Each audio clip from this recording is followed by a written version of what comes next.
Bonjour à tous, je vous retrouve pour la nouvelle recette de la semaine. Vous avez vu ce beau soleil, c'est magnifique, les journées ensoleillées arrivent, les journées se rallongent, mais les températures sont encore fraîches. Donc je vous propose tout simplement une recette extrêmement simple. En revanche, spécifique au TM6, j'en suis désolée, c'est une recette végétarienne où on va utiliser la cuisson lente. Alors je sais que beaucoup d'entre vous qui possédez le TM6, ce n'est pas forcément une fonction que vous pensez utiliser. Alors déjà, comment utiliser cette fonction? Vous pouvez aller sur la barre de recherche Cookidoo et taper cuisson lente en mode recherche et vous sortira toutes les recettes utilisant ce mode.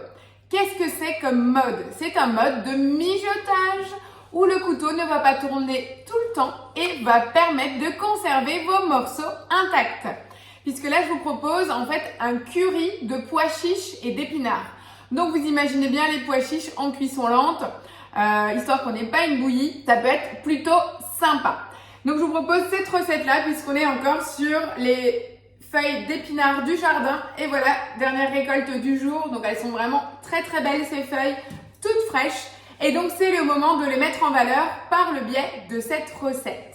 Donc, recette Cookidoo, vous le savez, spécialité M6, j'en suis désolée, mais il faut mettre cette fonction en avant puisqu'on attendait donc toujours cette fonction pour pouvoir mijoter et retrouver ces morceaux intacts. C'est une recette qui va vous prendre une bonne heure puisqu'il y a 40 minutes de cuisson lente.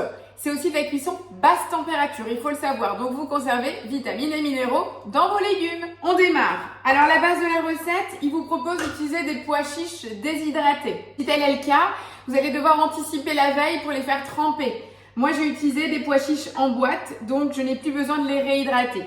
Donc je vais tout simplement passer l'étape. Donc on va commencer par mettre 100 g d'oignon. Donc c'est un oignon coupé en deux dans notre bol. Le gingembre frais. On nous demande aussi du curcuma frais. Par contre, j'en possède pas, là j'en ai plus sous le coude, donc je vais tout simplement prendre une cuillère à café de curcuma en poudre. Donc là, sortie d'hiver, vous reboostez l'organisme avec le gingembre et le curcuma, ça peut être que très bénéfique pour démarrer ce printemps. Donc je viens mettre le couvercle et le gobelet doseur et on va venir tout simplement hacher 5 secondes vitesse 5. On a quelque chose de très très coloré avec le curcuma. Ça sent très bon, oignon, gingembre, c'est vraiment un mélange au top. On va vraiment booster nos défenses immunitaires qui peuvent être faibles à la fin de l'hiver. Moi, rien que ces journées ensoleillées me donnent une pêche d'enfer, même s'il fait encore frais. Mais en tout cas, on va rester sur le positif. Je viens rajouter 20 g d'huile végétale dans mon bol et on va faire revenir sans le gobelet doseur et on part tout simplement pour 5 minutes. 120 degrés, on est en vitesse 1. Voilà, les 5 minutes viennent de se finir. Il y a vraiment beaucoup d'odeur. Je viens rajouter mes 250 g de pois chiches égouttés, 500 g d'eau. Je donne juste un petit coup de spatule pour faire décoller mes pois chiches. Je viens mettre le couvercle et le panier sur le dessus. Et là, on va partir pour 40 minutes à 98 degrés en cuisson lente. Donc quel est l'intérêt de la cuisson lente? Je vous le disais tout à l'heure, le couteau ne va pas tourner tout le temps. On est à 98 degrés, donc on va garder en fait les minéraux, on n'arrivera pas à l'ébullition de notre plat. On va cuire ça tout doucement. Là, au démarrage, vous entendez le couteau qui tourne doucement comme quand on le fait en mijotage. Mais après, dès qu'il aura atteint la température demandée, le couteau va se stopper. Et au final, votre Thermomix sera comme une casserole connectée où vous ne risquez pas d'abîmer ce que vous avez dans votre bol. C'est aussi simple que ça. Donc là, on est quand même déjà à 55 degrés pour une température demandée à 98. Donc vous voyez, ça va vraiment très très vite. Donc on va patienter pour que vous puissiez découvrir en fait l'intérêt de la cuisson basse température, de la cuisson lente, puisqu'après c'est aussi silencieux, c'est un bonheur. Donc là, ça chauffe tout doucement. Donc juste pour poursuivre, après ces 40 minutes de cuisson, on aura encore du lait de coco rajouté, de la pâte de curry verte toujours typée asiatique pour ma part, un peu de sel et bien entendu nos 400 g d'épinards. Alors ça vous paraît peut-être beaucoup, 400 g d'épinards pour 250 g de pois chiches, mais sachez quand même que les épinards ça réduit tellement que même si là on a un énorme volume, ça paraît quand même très très gros, bah vous verrez après ça sera juste parfaitement réparti. Voilà, les 40 minutes de cuisson lente viennent de se finir. On me demande de rajouter à ce mélange-là 200 g de lait de coco, tout simplement. Donc là, mon bol, il est vraiment bien jaune. J'en profite pour vous donner une astuce quand vous avez votre couvercle qui est dans cet état-là. Donc vous voyez parfaitement jaune fluo, y compris le joint. Donc effectivement, après lavage, il va être beaucoup moins vif, mais les traces de curcuma vont rester. Pas de panique. N'utilisez pas de choses abrasives ni de javel.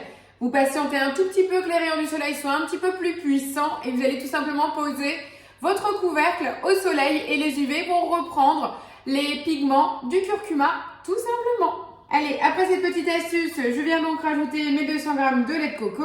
Normalement, c'est la brique entière.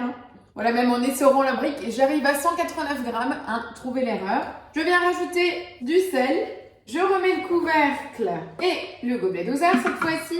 On part pour 8 minutes à 90 degrés, vitesse 2, sens inverse. Voilà, vitesse 2 en sens inverse. Pourquoi? Quand on appuie sur le bouton suivant, il nous demande d'intégrer tout simplement les épinards par le trou du gobelet.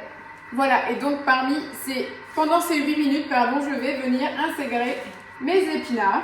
Il va falloir être patient parce que 400 g, ça fait un énorme volume. Juste un petit oubli dans le tournage de la vidéo. Tout au départ, quand on a rajouté le gingembre, le curcuma frais ou en poudre, d'accord, il fallait également rajouter les 20 g de pâte de curry. Il me semble avoir oublié de le filmer. Donc je vous le redis, la pâte de curry, 20 g qu'on rajoute dès le départ et pendant les 40 minutes de mijotage, nous avons également la pâte de curry à l'intérieur. Petit bémol. Au moins vous voyez que c'est la vraie vie. Donc là, à la vitesse 2, nos épinards sont bien intégrés et mélangés au reste de la préparation. Donc les épinards, ça n'a vraiment pas besoin de cuire longtemps, du moment que c'est dans le liquide chaud, rassurez-vous. On peut même la consommer crue. On peut faire un petit pesto, mais je trouvais que cette recette, courant de l'hiver encore et pour mettre à l'honneur les feuilles d'épinards fraîches, était très bien. J'attends bien entendu vos retours avec impatience. Voilà, il nous reste encore 5 minutes de cuisson. J'ai déjà intégré l'ensemble des épinards, donc ça va cuire encore 5 petites minutes. Et bientôt, je vous retrouve pour le final, pour le dressage. Voilà, on se retrouve donc à la fin de cuisson de notre curry épinards pois chiches.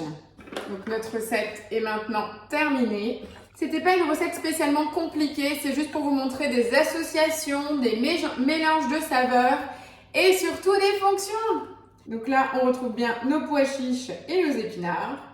Et voilà le superbe curry. En tout cas, niveau saveur et aromatique, c'est super.